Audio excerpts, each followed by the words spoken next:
sa Basilica Menor at Pandiosesanong Dambanang Parokya ni San Pablo de la Cruz, ang tahanan ng koronadang imahen ng Nuestra Señora de Fatima de Marikina at ang kambal na simbahan ng Basilica ni San Juan at Pablo, Sanctuario ni San Pablo de la Cruz sa Roma, Italia. Sa bisa ng basbas ng lubhang kagalang-galang Obispo Roberto Santos Didi, Obispo ng Diocese ng Antipolo, ating buong galak at pasasalamat na ipinagdiriwang ang kauna-unahang Fatima Festival Prosesyon ng mga Venerada.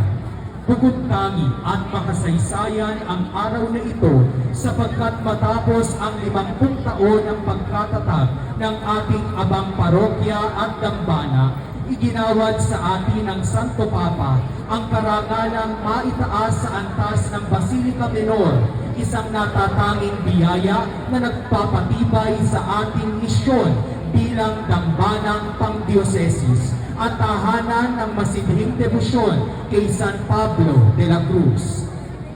Kasabay nito, ating ginugunita ngayong taon ang ika-108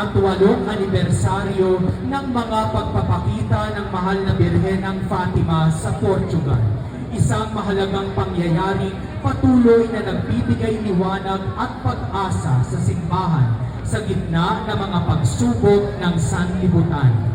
Sa kauna-unahang pagkakataon sa kasaysayan ng ating simbahan, ating masisilayan at makakasama sa iisang pagdiriwang ang mga koronada at venerada ng mahal na Birhen ng Fatima. Kapayapaan, O Ina, ang kahit